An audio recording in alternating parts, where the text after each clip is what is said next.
So you were in this cluster of radio and television stations for a while, and then you ended up at KAER, right? K-A-E-R, which is... Well, oddly enough, I was doing the Channel 58 news all the time, and we had a relationship with KFBK, so I ended up going to the Ethan offices, where Magic 101 now is located, formerly Cool 101 when it had higher ratings. And I ended up becoming friends with Rick Austin, who was then the assistant program director, and they made Rick Austin the program director.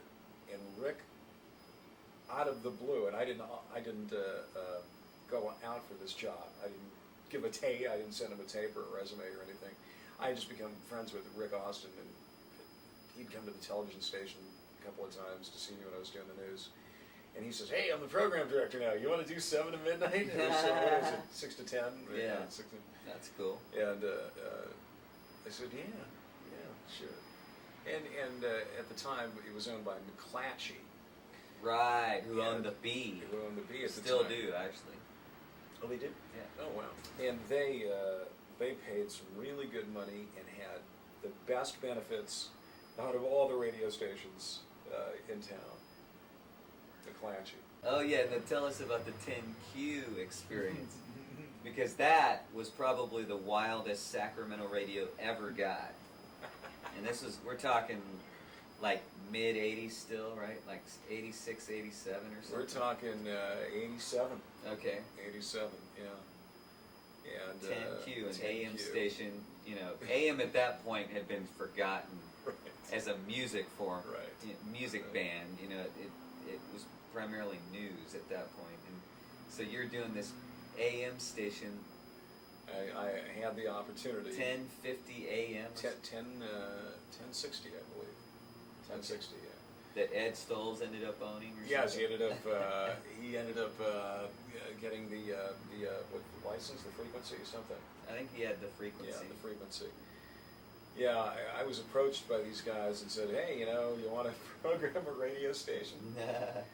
I don't know how these things happen. Right. Well, wasn't it Tony Cox's gig for a while? Yeah. Did Tony ask you if you wanted Well, that Tony, gig? I guess Tony had turned John Weber on to me, and John Weber was the general manager at the time. And Tony didn't want to program the station, so he says, "Hey, you want to call this guy?" So John Weber called, and they approached, and I said, "Yeah, sure, this will be fun." Freeform. Yeah, so... that was more crazy than K-Rock, right? No. But wouldn't it, since you were in charge, it was a total zoo, right? No, it wasn't a zoo, not at all. The one thing I remember, John Weber, was it actually wasn't a zoo. It was a very... You were trying to structure it? It was a very structured radio It seemed like you had Machine Gun Dave Young and those kind of characters, extreme personalities that had a really unpredictable sense of humor.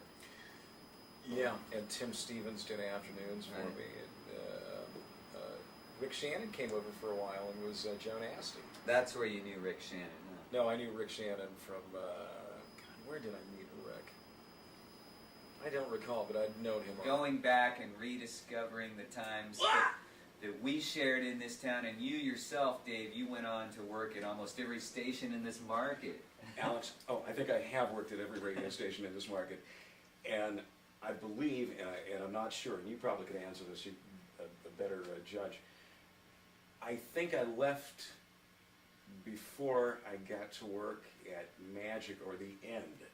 So I came back to town. Yeah, so recently, like 1999, after a long disappearance from the Sacramento radio market. That's what makes the story interesting. You last worked in Sacramento when, before coming back? 1988. 88? Yeah. That was Quad, right? Quad, yeah. As I drove on I was there, too, at the time.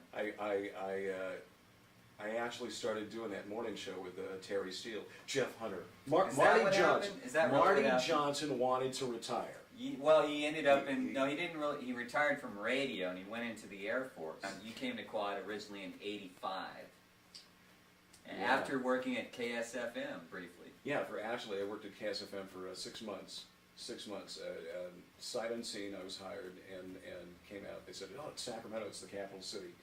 And I thought, well, I've driven to Sacramento. I mean, I've been through Sacramento before. I think it'll be nice. Well, I get here and I find, and they put me up. You could probably do that Uh-huh. and lose a blue dot on your thing. It's not a dot. So embarrassed. The other side. There you go. Oh, I see. You know what it is? It's part of my mustache. Okay. Did I get it? Yeah, you're fine now. Are you sure? Yeah. I mean, the last thing I'd like to do is have something sticking on me. Now it's funny that we're making an issue of whether or not you're the real Dave Skyler. Really, you've been other people like Skywalker. Skywalker's superhero. Skywalker. You know, I left when I left Sacramento.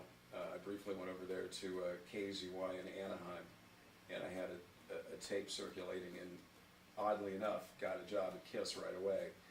And when I walked in the door, Steve Rivers, the world famous Steve Rivers, Was the program director of KISS at the time? at the time, he says, "Well, you know what? Break in on Saturday night, and use it, and then and tell me how you feel." So I went on the air on Saturday night, and as many years in radio that I've been doing radio, I went on as Skywalker, and just boom! Oddly enough, people called immediately, going, "Hey, Skywalker, Skywalker, how you doing, my man?" So actually, it was a name that, yeah, that kind of just stuck out. It was one of those silly names, I guess, like Charlie Tuna, that you just kind of remembered. So you did several, not only several stations in Sacramento, but several stations in Los Angeles. And was No, KISS, no, I'm sorry. I did all stations in Sacramento, with the Okay. exception of Magic in the End. and almost all stations in LA. I mean, you did That's why I KISS, came back. Pirate, K-Rock.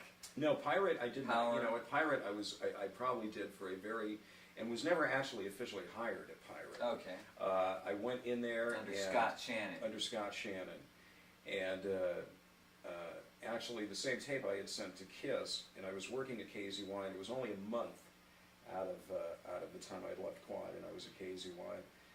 And Scott Shannon had called, and he said, you know, I'd like to audition you. Never actually really hiring me.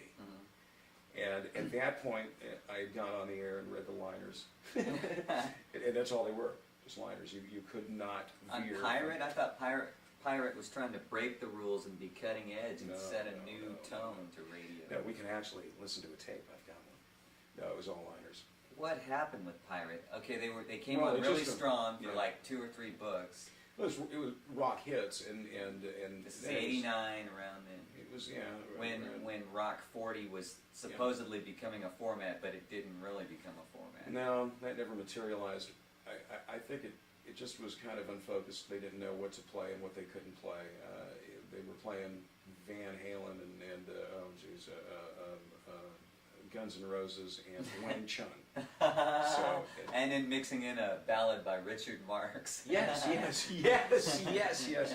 Oh, so it was kind of a mishmash, and then the presentation was more In your face. Yeah, it was very East Coast, and it wasn't the Southern California feel. It never Which is really. a more laid back feel, would you think? Well, it's a more laid back feel, and it's not that it's not in your face and not very. It's very showy and very splashy, but not in that in your face type of way. Not That's in a like. Abrasive way. Okay, It just was very abrasive, brash. Yeah. Where did you start your career? It all started at a 5,000-watt radio station in the San Fernando Valley.